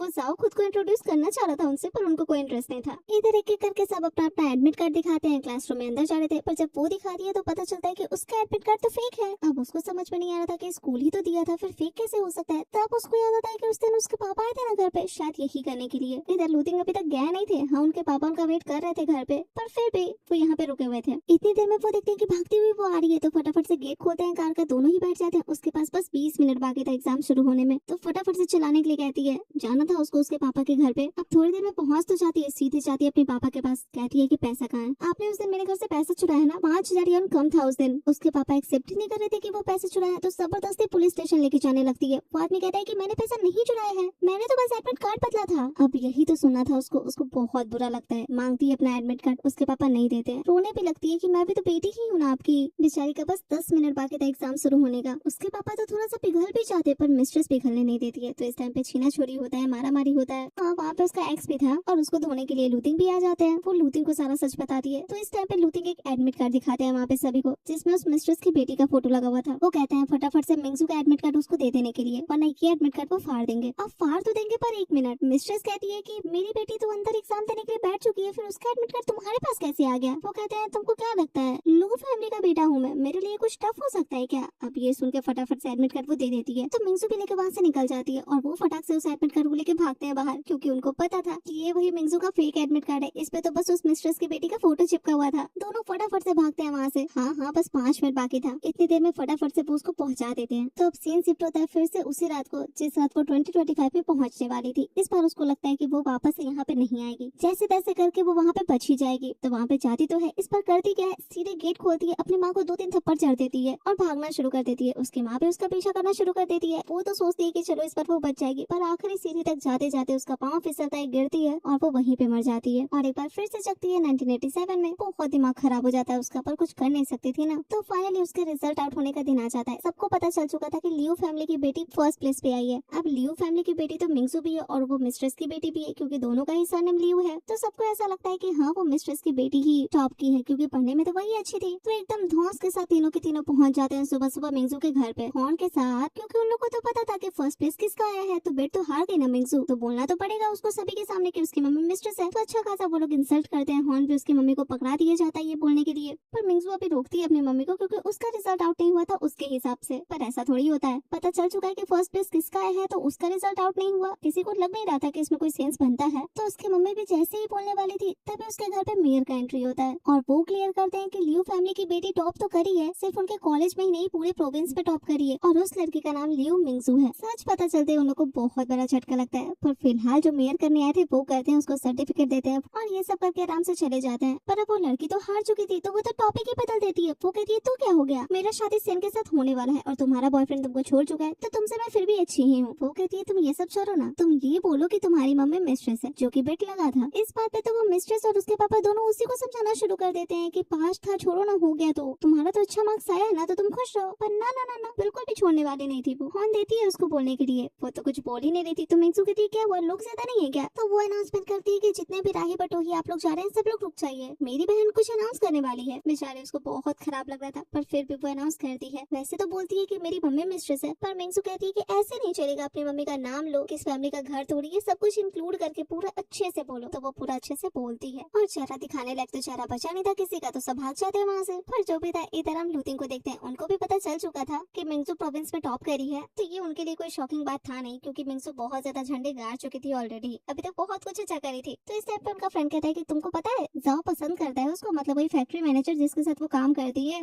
ऐसे ही कर करके उस जाओ का बहुत ज्यादा बड़ाई कर रहे थे। लूथिंग कहते हैं तुम बहुत ज्यादा फ्री हो लगता है, नेक्स्ट मंथ हांगकांग तुम जाओगे सारा सामान लाने के लिए, इतना बोल के वो निकल जाते हैं। इधर हम मिंगजू को देखते हैं जो इलेक्ट्रिकल पार्ट्स का रिटेल फैक्ट्री लगाने का सोच रही थी, और ये वो ऑब्वियसली डिस्कस कर रही थी जाओ से, क्योंकि उसको अच्छे से पता था कि आने वाले अगले 10 साल पे इलेक्ट्रिकल अप्लायंसेस का कितना डिमांड होने वाला है। वैसे ये सब करने के पीछे उसका ये भी रीजन था कि अगर वो अच्छी खासी बिजनेस वुमन बन जाती है तो पैसा तो उसके पास ढेर उड़ेगा, तो हो सकता है कि उसका जान बच जाए, और अगर मान लो वो मर भी जाए तो उसकी माँ बहन के लिए इनफ पैसा रहे। तब यहाँ से वो जाती है हॉस्पिटल, उसकी बहन का सर्जरी हो चुका था, तो बहन के साथ ऐसे ही बैठी हुई थी। उसकी बहन उसको कहती है कि ठीक होने के बाद मैं स्कूल नहीं जाऊंगी, क्योंकि एट दिन तो पैसा कमाना है, शादी करना है, तो मैं यही सीख लूंगी कि पैसा कैसे कमाते हैं। ये सुन के उसकी बड़ी बहन भी शौक की पढ़ाई का मतलब सिर्फ यही होता है क्या कि तुम पैसा कमा पाओ और शादी करो, ऐसा नहीं होता है। वो पढ़ाई का इंपॉर्टेंस बताती है अपनी छोटी बहन को। मतलब मान लो तुम कोई तरीका ढूंढ भी लेती हो पैसा कमाने का, पर जरूरी नहीं है कि जिंदगी भर इंसान वही करता रहे। लाइफ में बहुत सारे प्रॉब्लम्स आते हैं, तो पढ़ाई से आपको नॉलेज मिलता है, आपको उस प्रॉब्लम से निकलने का तरीका मिलता है। तो यही सारा कुछ वो अपनी बहन को समझाती है। अब ऐसे ही दिन बीत रहा था। इधर हम लूथिंग को देखते हैं जिनका फ्रेंड उनको एक एसी फैक्ट्री के बारे में बता रहा था। वो फैक्ट्री बिक चुका था, पर उस फैक्ट्री पे बहुत सारे ठग्स का नजर था। वो लोग हर दिन आते थे, उस फैक्ट्री के ओनर को धमकाते थे, कम दाम में बेचने के लिए कहते थे। तो इस चीज से फैक्ट्री का ओनर बहुत ही ज्यादा परेशान रहता था। पर अब पता चलता है कि ये एसी फैक्ट्री को खरीदी है मिंगजू। ये सुन के लूथिंग पूछना शुरू करते हैं कि उन लोगों यानी कि उन ठग्स का बैकग्राउंड कैसा है, जिसमें पता चलता है कि लोकल लोग ही बस बहुत ज्यादा मारपीट करते हैं। तो वो उसी रात पहुंच जाते हैं उसी लोकेलिटी में जहाँ का वो फैक्ट्री खरीदी थी। अब वहाँ पे काम चालू था, तो उसका तो रोज का आना जाना था। तो वो आए थे, वेट कर रहे थे उसके बाहर आने का। तो देखते हैं थोड़ी देर में कि मिंगजू वहाँ से जाती तो है, पर उसके पीछे पीछे वही गुंडे जा रहे थे, जो कि लूथिंग देखते हैं। तो ऑब्वियसली वो बीच में आते हैं उनसे निपटने के लिए। इधर वो घर जाके कैलकुलेशन कर रही थी, क्योंकि अब ज्यादा टाइम नहीं था उसके मरने का, 5 महीना तो ऑलरेडी बीत चुका था। तो परेशान थी। थोड़ी देर में बाहर से आवाज आता है, तो डंडा लेके बाहर जाती है। बेचारी लूथिंग को ही पीटने वाली थी, ऐसे ही वो मार पीट किए थे, तो पूरा चोटिल तो थे ही। अब चोट लगा था तो नोटिस तो करती है, पूछती है कि तुम्हारा लड़ाई हुआ है क्या, पिटाई खाए हो? वो बोलता है नहीं नहीं, पाँव फिसल गया था तो गिर गया तो चोट लग गया। तो ठीक है, इतना बात करके वो अंदर जा रही थी। फिर अचानक से कहती है कि मैंने सुना है तुम्हारे पापा ने तुमको घर से बाहर निकाल दिया। अब ऐसा सच में था नहीं, वो कहना चाह रहे थे, पर अचानक से कहती है कि तुम्हारे पास रहने का कोई जगह नहीं है।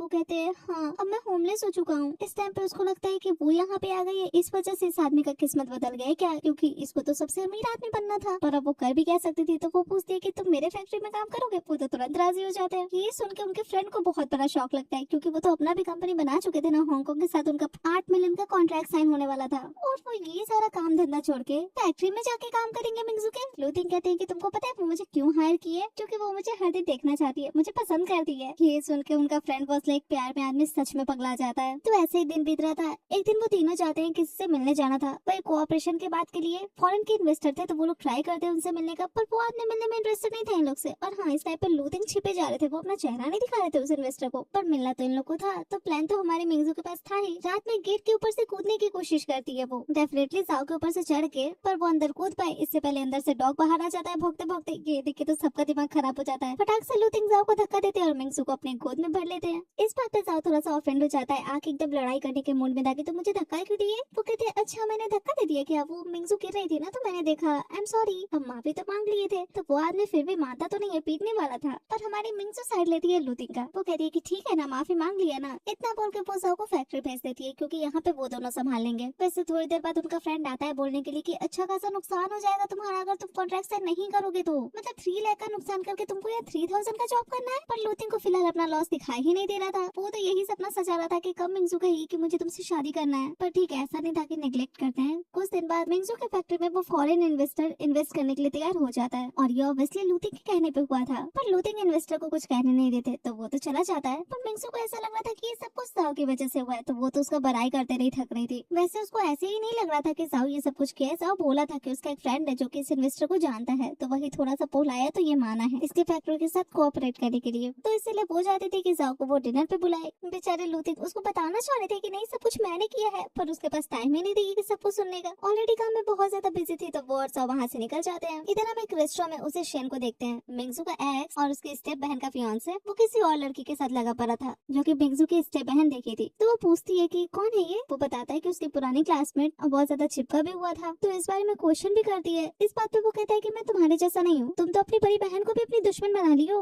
तुम अपनी बहन को देखो ना, वो कितनी अच्छी है, पैसा भी कमाती है, घर भी संभालना जानती है। ऐसे ही कर करके खूब पढ़ाई करता है मिंगजू का। वो कहती है कि मैं तुम्हारी फियांसे हूँ, पर उसको इस बात से कोई फर्क नहीं पड़ा था। वो कहता है कि मेरा बस चले तो मैं तो तुमसे शादी भी ना करो, खुद ही खा लो। इतना बोल के वो जाने लगता है, पर तभी उसके मुंह पे पानी फेंकती है मिंगजू। ऑब्वियसली वो अपने स्टेप बहन का साइड लेती है, शेन को अच्छा खासा सुना देती है। लाइक वो कहती है कि अगर तुम चाहते हो कि बहुत ज्यादा सुंदर दिखे तो खर्च करो ना पैसा उस पे, और अगर तुम चाहते हो कि तुम्हारी माँ की तरह तुम्हारा ध्यान रखे तो एक बेटी की तरह ओबीडियंट हो जाओ। इसका बात सुनो। अब इतना सुनाई थी तो वो तो वहाँ से चला जाता है, पर उसकी स्टेप बहन उसी को सुनाना शुरू कर देती है कि उसके फियांसे को वो ऐसे कैसे बोल दी। लाइक सीरियसली मिंगजू का तो मन कर रहा था कि वो क्या ही करे अपने सर के साथ, क्योंकि ऐसा भी कोई इंसान होता है दुनिया में। वो वहाँ से चली जाती है भाई, वो और नहीं झेल सकती थी। पर इधर इसलिए कि कोई ये गलतफहमी जरूर था कि शादी के बाद शेन उसको अच्छे से ट्रीट करेगा, पर देखते हैं क्या होता है। तो अब सीन से पता है कुछ दिन बाद लूथिंग के साथ वो खाना खा रही थी। थोड़ी देर में वो लोग को कहीं जाना था इंस्पेक्शन के लिए। अब वो अपने साथ साव को भी तो लेके जा सकती थी ना, लूथिंग को क्यों लेके जा रही है। वो क्वेश्चन करते हैं जिसपे वो कहती है कि क्योंकि तुम केपेबल हो। अब मन में तो चल रहा था क्योंकि साव बिजी रहता है, तुम्हारे जितना फ्री थोड़ी रहता है, पर ये बात वो बोल नहीं सकती थी। तो वो उसका बड़ाई करना शुरू कर देती है कि तुम लोग बहुत ज्यादा केपेबल हो, तुम्हारे साथ बहुत सेफ फील होता है, इसीलिए तुमको लेके जा रही हूँ। और ये सब सुन सुन के वो चना के झाड़ पे। तो ठीक है, दोनों वहाँ पे पहुँचते हैं। 16 घंटा का रास्ता तय करके आए थे वो लोग। पर इस पॉइंट पे लूथिंग भी कहते हैं कि मैं भी चलता हूँ तुम्हारे फ्रेंड से मिलने के लिए, पर नहीं, वो कहती है कि मैं मिल लूंगी अच्छे से, मेरा हो जाएगा तब तुम आ जाना। तो ठीक है, वो निकल जाते हैं वहाँ से। वैसे थोड़ा आगे उनका फ्रेंड भी उनका इंतजार कर रहा था क्योंकि कॉन्ट्रैक्ट को लेके ऑलरेडी बहुत बार मना कर चुका था। तो फिलहाल वो अपना काम देखते हैं, वो निकल जाते हैं वहाँ से। इधर वो रास्ता पूछते पूछते आगे बढ़ रही थी, तभी एक प्रेग्नेंट लेडी आके उसके पाँव के पास ही गिरती है। वो उसको उठाती है। वो लेडी बहुत ही ज्यादा कष्ट में लग रही थी फिलहाल। तो कह रही थी कि उसकी बेटी है घर पे, इंतजार कर रही है उसका, पर खुद नहीं जा रही थी आगे। तो मिंगसू कहती है कि ठीक है, मैं आपको पहुंचा देती हूँ। ये सुन के वो तो बड़ी खुश हो जाती है। वो एक बहुत अजीब जगह उसको लेके जा रही थी। अब मिंगसू को भी थोड़ा डाउट होने लगता है, तो वो कहती है ठीक है, फिर आप अपनी बेटी को बुला लीजिए, मैं जा रही हूँ। पर अब वो लेडी उसको जाने नहीं देती, जबरदस्ती रुकने के लिए कह रही थी, चलने के लिए कह रही थी। वो जैसे तैसे करके वहाँ से भागती है तो एक आदमी उसको बेहोश कर देता है। हाँ, वो लोग उसको अगवा कर लिए थे।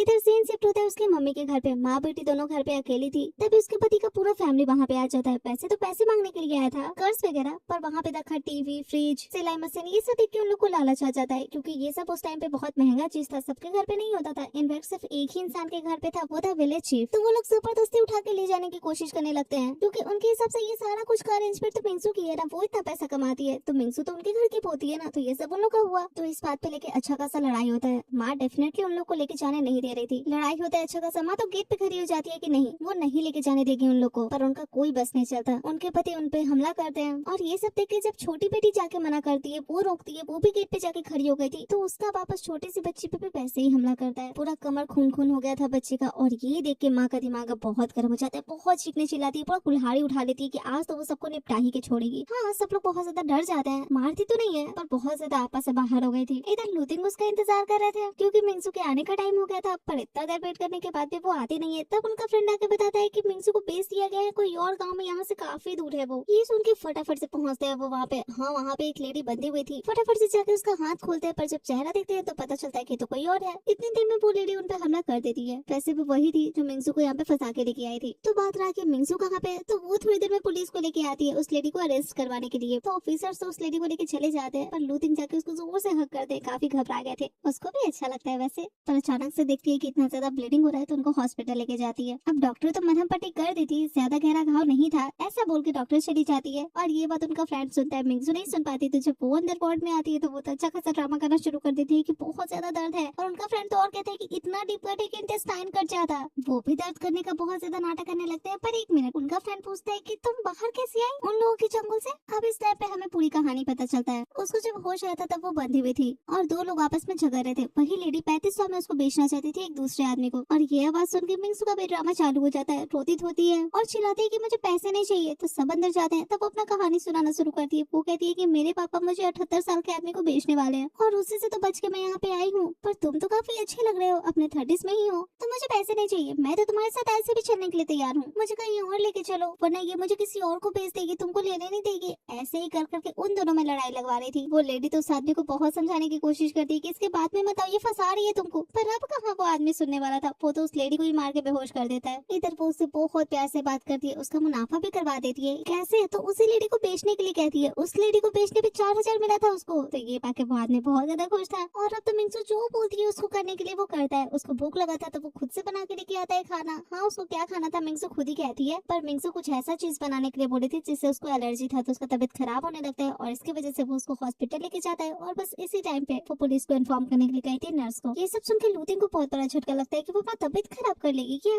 मिंगसू कहती है कि पर मुझे कुछ हुआ नहीं ना, पर उस टाइम पे थोड़ा डर जरूर गई थी। ये सुन के वो उसको हक कर लेते हैं और अपने फ्रेंड को बाहर जाने के लिए कहते हैं डेफिनेटली, और उसको कहते हैं कि आगे से अपने लाइफ को ऐसे रिस्क में मत डालना, थोड़ा सा इंतजार करना, मैं पक्का आ जाऊंगा। उसको भी बहुत अच्छा लगता है ये सब सुन के। कहती है कि तुम मुझे पसंद करते हो क्या। अब इस बात में कुछ बोले इससे पहले वहाँ पे जाओ आ जाता है। वो तो उसको जोर से हक कर लेते हैं। बेचारा वो जाओ तो देखते ही रह जाता है कि चल के रहे, आके इंटरप्ट करना चाहता था, पर इतनी देर में उनका फ्रेंड आता है और उसको बाहर लेके जाता है जबरदस्ती, और बोलता भी है साथ में कि मिंगसू का जान बचाने में ये इंजर्ड हो गया है। बेचारी एक पल को तो मिंगसू भी सोच में पड़ जाती है कि मैंने तो खुद का जान खुद ही बचाया है। पर ठीक है, फिलहाल ये सब बोलने का माहौल नहीं था। तो जाओ के जाने के बाद वो कहते हैं कि मुझे बहुत पेन हो रहा है, मैं सोना चाहता हूँ। तो उसके गोद पे ही सर रखे सोते हैं। तो अब थोड़ा बहुत तो ठीक हो ही गए थे, दिन आ भी जाता है उन लोग के रिटर्न होने का। तो वहाँ पे एक आदमी आता है, ऐसे उसका फ्रेंड था, जान पहचान था। उसका सिटी था ना, तो थोड़ा सा कुछ लेके भी आया था उसके लिए, क्योंकि वो सुना था उसके अगवा होने का खबर। पर उन दोनों को इतना चिपकता देख के जल्दी से लूथिंग लेके जाते हैं मिंगसू को वहाँ से। थोड़ी देर में घर आती है तो उसको देख के सब लोग बहुत ज्यादा खुश होते हैं। और इस टाइम पे माँ के पास एक बहुत अच्छा न्यूज था, वो ये कि उसकी छोटी बहन बोलना शुरू कर दी थी। हाँ, लास्ट टाइम जो इंसिडेंट हुआ था ना, तो अपनी माँ को इंजर्ड देख के वो जोर से चिल्लाई थी माँ, और इसी की वजह से वो उसके पिता को ज्यादा हार्म नहीं कर पाई थी, क्योंकि ध्यान अपनी बेटी पे चला गया था। तो फिलहाल छोटी बहन उसको भी दीदी बोलती है, बहुत खुश होती है मिंगसू। पर इस टाइम पे मिंगसू को उसके कमर पे का चोट दिख जाता है, बहुत गुस्सा आता है, पूछती है कि कौन करा है ये सब। तो पता चलता है कि उसके पापा। और इतना ही नहीं, बहन को तो हुआ ही था, माँ भी इंजर्ड थी। ये देख के वो तो तुरंत वहाँ से जाने लगती है उनको सबक सिखाने के लिए, पर नहीं, माँ रोकती है, क्योंकि जहाँ मारना चाहिए था वो मार दी थी। तो फिलहाल तो कुछ नहीं करेगी, पर 2 दिन बाद जरूर करेगी, क्योंकि उसको पता है कि 2 दिन बाद उसकी स्टेप बहन और एक्स का शादी होने वाला है। इधर सीन शिफ्ट होता है लूथिंग पे। उनका फ्रेंड उनको एडवाइस दे रहा था कि तुमको ना सीरियस करना चाहिए मिंगसू को। अब ये वो नहीं करना चाहते थे, क्योंकि उनको पता था कि मिंगसू उनको पसंद करती है। और कैसे पता, तो वो उनका हाथ पकड़ी ना। फ्रेंड कहता है कि इसमें कोई बड़ा बात नहीं है। लूथिंग कहते हैं कि कितना परेशान थी वो, मुझे कुछ हो गया था तो देखे तुम। फ्रेंड कहता है कि क्योंकि उसको गिल्टी फील हो रहा था, कोई कुत्ता बिल्ली को भी चोट लगता ना उसकी वजह से, तो वो इतना ही परेशान होती। ये सब सुन के लूथिंग को बहुत गुस्सा आता है, मार पीट के भगाते हैं उसको वहाँ से। थोड़ी देर में फिर से कोई पीछे आता है तो फिर बरसने वाले थे, पर ये मिंगसू थी। वो कहती है कि तुम्हारा चोट इन्फेक्टेड हो गया है ना, मुझे तुम्हारे फ्रेंड ने बताया। तो हाँ हाँ बिल्कुल हो गया था। मिंगसू को देख के तो जो ना होना वो भी उनको हो जाएगा। तो फिर से ड्रामा करना शुरू कर देते हैं कि दर्द हो रहा है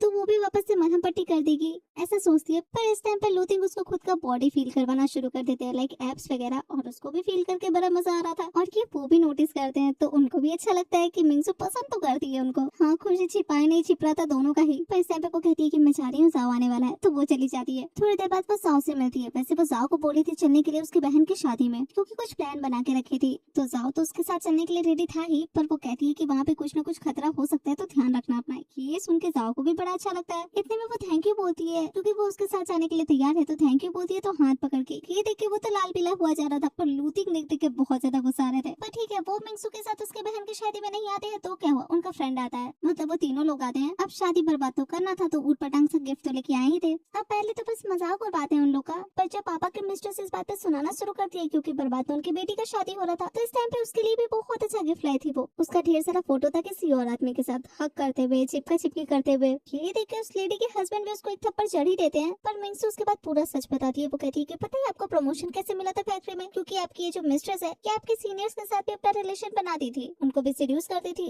और इसी वजह से आप प्रमोट हुए थे। तो आपकी कामयाबी में सच में आपकी मिस्ट्रेस का बहुत बड़ा हाथ है। अब ये सब सुनकर वो मिंगसू पे हाथ उठाने जाता है, जो कि पॉसिबल तो था नहीं उन दोनों के रहते हुए, पर हाँ, वो अपने पिता को अच्छा खासा जरूर मारती है और आराम से अपना काम करके वहाँ से चली जाती है। पर इस चीज का नतीजा ये होता है कि वो शिन शादी तोड़ देता है। तब सीन शिफ्ट होता है कुछ दिन बाद। मिंगसू अपने घर पे थी, तभी उसके घर पे साव आता है, सब लोग के लिए कुछ खाने पीने का लेके सबसे बहुत अच्छे से बात करता है। ऐसा लग रहा था कि उसकी फैमिली के साथ अपना रिश्ता अच्छा करने में लगा हुआ है, जो कि देखता है लूथिंग का फ्रेंड। तो वो जाके लूथिंग को कहता है कि तुम बताओ, तुम मिंगसू को पसंद करते हो कि नहीं। अब मुंह पे तो कहते हैं कि नहीं करता। फ्रेंड कहता है हाँ, तू कोई चिंता की बात नहीं है, वो बढ़ जाएगी जाओ से। ये सुन के लूथिंग तो फटाक से भागते हैं। तब उनको सुनाई देता है कि मिंगसू जाओ के किसी प्रपोजल के लिए मान गई है, तो साउथ इसका प्रिपरेशन करने के लिए भागता है वहाँ से। पर इस टाइम पे लूथिंग मिंगसू से कहते हैं कि तुम सच में मान गए उसके प्रपोजल पे। वो कहती है हाँ, वो मुझे बहुत सारा देने के लिए तैयार है। वो कहती है मैं 10 गुना दूंगा। मिंगसू कहती है वो 3000 दे रहा है मुझे। वो कहते हैं मैं 3 मिलियन दूंगा, एक चांस तो दो कम्पीट करने का। ये सुन के वो चेक करने लगती है कि तबियत तो ठीक है ना, वो उसके लिए 3 मिनट का एसी क्यों खरीदना चाहते हैं? अब इसका क्या मतलब? तो मिंगजू कहती है कि जाओ का क्लाइंट 30,000 का एसी का ऑर्डर देके गया है।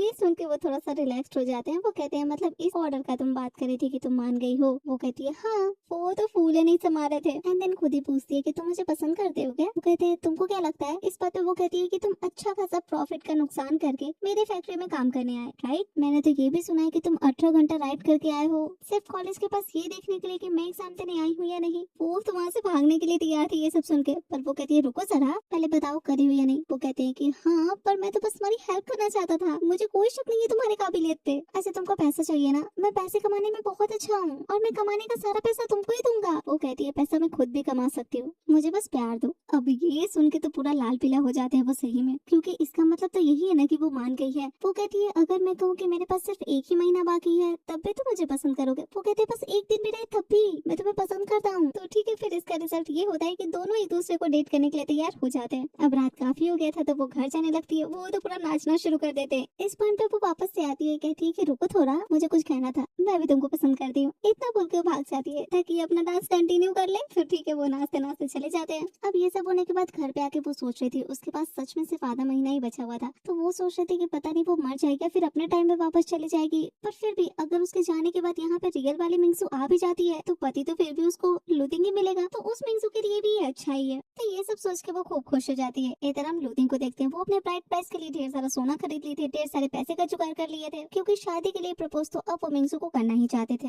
इधर नेक्स्ट मॉर्निंग मिंगसू के घर पे उसका एक्स आता है, क्योंकि अब उसको रियलाइज हो चुका था कि वो मिंगसू को पसंद करता है, उससे प्यार करता है, तो वापस से अपना रिश्ता शुरू करना चाहता था, जो कि वो नहीं चाहती थी। तीनों माँ बेटी मिलकर उसको वहाँ से भगाने लगती है। वो कहता है कि क्यों, लूथिंग के लिए? मिंगसू कहती है हाँ। अब इस बात पे वो शन लूथिंग का बुराई करने लगता है, कहता है कि वो तो होमलेस हो चुका है, तुम्हारे साथ सिर्फ तुम्हारे पैसों के लिए है वो। लूथिंग कहती है मैं फिर भी खुश हूँ, तुमको क्या? अब इस टाइम तक वहाँ पे लूथिंग भी आ जाते हैं। वो बहुत प्यार से आते हैं, एकदम हंसते मुस्कुराते, क्योंकि वो शादी के लिए प्रपोज करने आए थे उसको। हाँ, वो अपनी माँ को इस बारे में कुछ बताई नहीं थी तो थोड़ा सा घबरा रही थी, पर चिंता वाली कोई बात नहीं है, लूथिंग खुद ही उसकी मम्मी को बता देते हैं सब कुछ। और ये देख के वो शन कहता है कि खाली हाथ शादी का प्रपोजल लेके कौन आता है? ये सुन के वो कुछ कहना चाह रहे थे, पर उनसे पहले ही मिंगसू कहती है कि तुमको क्या पता, कल जब आया था ना लूथिंग, तुम 10,000 का कैश देके गया है ना, माँ घर पे रखा हुआ है ना? माँ भी कहती है कि हाँ हाँ। अब वैसे ये सच नहीं था, वो लोग जानते थे, पर मिंगसू लूथिंग को कहती है कि अब तुम भी इसी परिवार का हिस्सा हो तो तुमको कोई कुछ नहीं बोल पाएगा। तो मिंगसू तो शन से लड़ने के लिए तैयार थी, पर ये सब कहने का कोई जरूरत नहीं था। उस टाइम उनका फ्रेंड आता है, वो कहता है कि ठीक है, कल का पैसा कल का था, पर आज भी आपके लिए लूथिंग बहुत कुछ लेके आए हैं। सब कुछ दिखाता है, इतना सारा पैसा सोना सब कुछ। ये देखे तो अच्छा खासा ठाट बाट हो जाता है मिंगसू और उसके फैमिली का। माँ भी कहती है शन को कि अच्छा हुआ तुम उस टाइम धोखा दे दिए थे मेरी बेटी को, वरना मेरी बेटी को इतना अच्छा दामाद कैसे मिलता। अब ये सब तो ठीक है, पर मिंगसू लेके जाती है लूथिंग को घर के अंदर, ये पूछने के लिए कितना सारा पैसा तुम्हारे पास कहाँ से आया। वो कहते हैं कमाया है मैंने। वो बोलती है तुम्हारे पापा तो तुमको घर से निकाल दिए थे। तो फिर वो कहते हैं कि तुमको तो पता ही है मेरी माँ की डेथ के बाद मेरे पापा से मेरा उतना बंधा नहीं था, तो कुछ सामान था जिसको बेच के मैंने अपना बिजनेस किया और काफी अच्छा प्रॉफिट भी हो रहा है उससे। वो कहती है अच्छा कितना कमा लिए हो? इस टाइम पे वो अपना पासबुक दिखाते हैं तो अच्छा खासा अमाउंट था उनके बैंक अकाउंट में। ये देख के वो भी बहुत ज्यादा खुश हो जाती है। जिस बात पे लूथिंग कहते हैं कि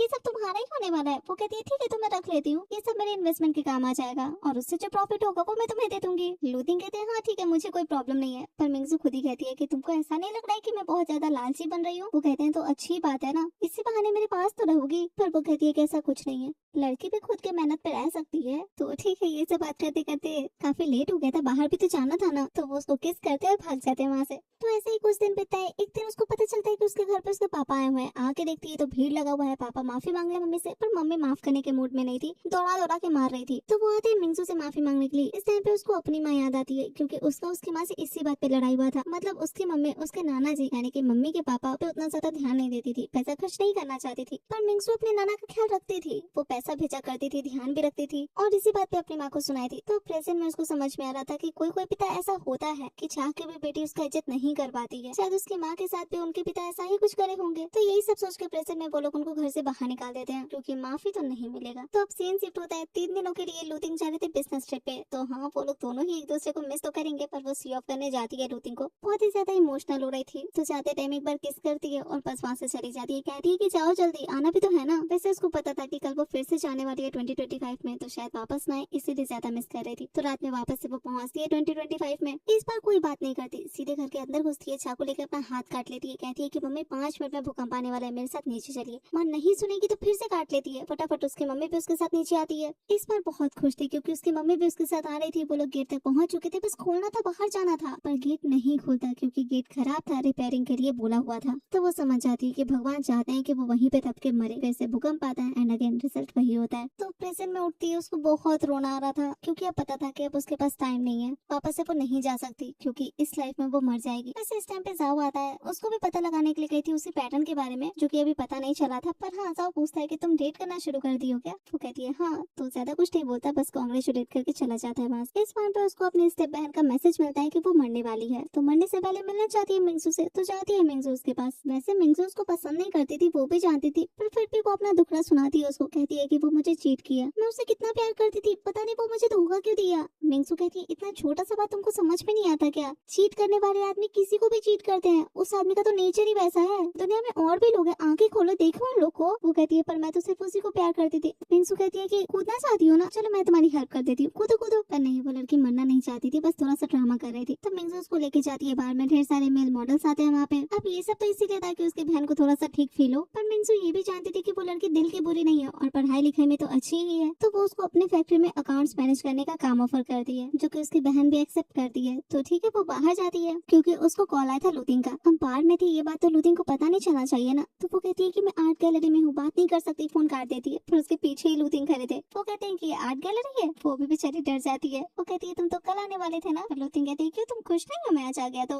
पर ठीक है, बात तो बाद में होता रहेगा। वो उसको लेके जाते हैं, थोड़ा सा तो नाराज थे। कहते हैं कि तुम किसी का हाथ पकड़ी, किसी का एब्स टच की, किसी को अच्छे से देखी, क्या करी तुम? वो कहती है नहीं मैंने कुछ भी नहीं किया। पर फिर भी थोड़ा सा नाराज तो थे, तो वो मनाने की कोशिश करती है। पर इस टाइम पे लाइट्स ऑफ हो जाता है। क्यों? क्योंकि वो चाहती थी कि मिंगसू सिर्फ उन्हीं को फील करे, किसी और को नहीं। तो थोड़ा सा फील तो करवाते हैं अपना एब्स वगैरह उसको। उसके बाद उसको कहते हैं कि हम शादी कर लें। इस टाइम पे वो थोड़ा सीरियस हो जाती है, वो सारा सच बताती है। वो कहती है कि वो 2025 से यहाँ पे आई है। पर इससे उनको क्या? लूथिंग कहते हैं तुम मुझसे शादी नहीं करना चाहती हो क्या? वो कहती है कि ये सब छोड़ो ना, तुमको मेरी बात पे भरोसा है या नहीं सो बताओ। तुमको याद है वो लहसुन का दाम बढ़ना, तुम्हारे फैमिली का ग्रेव, सब कुछ मुझे पता है क्योंकि मैं फ्यूचर से आई हूँ, मुझे पता है कि क्या हुआ था इस टाइम पे। वो कहते हैं तुम ये बताओ कि तुम मुझसे शादी करोगी या नहीं। वो कहती है मैं इसीलिए बता रही हूँ क्योंकि मैं मरने वाली हूँ। हाँ, 20 सितंबर 1987 में मैं मर जाऊंगी। मैंने बहुत ट्राई किया पर मैं ना खुद को बचा पाई न अपनी माँ को। मैं भी तुम्हें बहुत पसंद करती हूँ पर मैं कुछ नहीं कर सकती। तो अब फिलहाल उसके पास बस कुछ ही दिन बाकी था। क्लोथिंग फिर भी कहते हैं कि हम शादी करते हैं, तो ठीक है, वो भी तैयार थी। तो नेक्स्ट डे दोनों मैरिज सर्टिफिकेट ले लेते हैं, पर धूमधाम से शादी करेंगे 19 सितंबर को, क्योंकि वो चाहते थे कि जब तक वो जिंदा है तब तक जितना खुशी वो उसको दे सकते हैं वो दे दें। और इस पॉइंट पे वो एक वांग नाम की लेडी के बारे में पूछते हैं, क्योंकि वो पता लगाने के लिए गई थी इस नाम की लेडी के बारे में। तो पूछते हैं कि वो कौन है, जिसपे वो बताती है कि वो मेरी फ्यूचर की माँ है। तब लूथिंग पूछते हैं और वो पैटर्न जो तुम पता लगाने के लिए गई थी, इस पे वो कहती है कि मुझे एक विजन आया था जहाँ मुझे पता चला कि मैं कैसे मरने वाली हूँ, तो ये पैटर्न वहीं पे था। तो ठीक है, ये जान के वो कहते हैं कि मैं तुम्हें मरने नहीं दूंगा, अब मैं हूँ ना तुम्हारे साथ, पर देखते हैं क्या होने वाला है। तब शादी कर ली थी तो ऐसे ही नाच रही थी, पर तभी उससे आते हैं मिलने के लिए लूथी के पापा, जो कि लूथिंग देखते हैं तो वो तो आके फटाक से अपनी वाइफ को वहाँ से लेके जाने लगते हैं। पर उनके पापा मिंगसू से पूछते हैं कि तुम पैसों के लिए शादी की हो ना उससे? वो कहती है बिल्कुल नहीं, मैं तो आपके पैसों के लिए शादी की हूँ उससे। आपको तो ऐसा ही लगता है ना कि जो लोग बहुत अमीर होते हैं लड़कियां उनको सीड्यूस करती है, डेफिनेटली पैसों के लिए। पर आप सोचिए आपकी कोई बेटी होती तो आप चाहते ना कि आपकी बेटी को दुनिया का सारा खुशी मिले, वो बहुत अच्छे से रहे। तो अगर ये चीज मैं खुद अपने लिए चाह रही हूँ तो कोई प्रॉब्लम है आपको पापा? अब पापा बोल के वो तो निकल जाती है, पर लूथी के पापा को भी बहुत अच्छा लगता है पापा वर्ड सुन के। इधर उसकी माँ भी तो काम करती थी, उसकी शादी का तैयारी कर रही थी। पर इस टाइम पे उसको थोड़ा सा इमोशनल होकर कहती है कि अगर तुम्हारे इन लॉज तुमको अच्छे से ट्रीट नहीं कर पाए ना तो तुम मेरे पास आ जाना, माँ है तुम्हारी जिंदा, हमेशा तुमको अपने पास रखेगी। तो फाइनली 19 सितंबर का वो दिन भी आ जाता है जिस दिन उन लोगों का धूमधाम से शादी होने वाला था। शादी तो अच्छे से हो जाता है और दोनों अपना वेडिंग नाइट भी साथ में स्पेंड करते हैं अच्छे से। नेक्स्ट डे जब लूथी का नींद खुलता है तो काफी डर जाते हैं क्योंकि मिंगसू नहीं थी बेड पे। हड़बड़ा के बाहर आते हैं तो पता चलता है कि वो तो खाना वाना बनाने में बिजी है, तो जोर से जाके उसको हक कर लेते हैं। अब एक पल भी दूर नहीं रह सकते थे वो उससे। वैसे इस टाइम पे उनके फ्रेंड का कॉल आता है और पता चलता है कि वो जो पैटर्न के बारे में पता लगाने के लिए गई थी ना, उसका पता चल चुका है। तो वो निकलने लगते हैं वो देखने के लिए। हाँ, मिंगसू भी जाना चाहती थी उनके साथ, पर वो खुद ही मना करते हैं, स्ट्रिक्टली कहते हैं कि आज तुम कहीं भी नहीं जाओगी, और खुद निकल जाते हैं। पर इस टाइम पे उसकी मम्मी आके अचानक से बताती है कि छोटी बहन का तबीयत खराब हो गया है, बहुत उसको ठंडा लग रहा है, टेम्परेचर बहुत बढ़ा हुआ है। तो वो लोग लेके भागती है उसको हॉस्पिटल। इधर उसी हॉस्पिटल में वैसे उसके पापा भी एडमिट थे। अब बहन को लेके तो आई थी पर ज्यादा घबराने वाली कोई बात नहीं था, तो वो घर जाने लगती है पैसा लाने के लिए। पर रास्ते में जाते जाते उसके पापा की मिस्ट्रेस उस पे हमला करती है। इधर उन दोनों दोस्त को हम भी उसी हॉस्पिटल में आते देखते हैं क्योंकि ये पैटर्न इसी हॉस्पिटल में था और बात सही था, लूथिंग पड़ी हुई थी ऐसे ही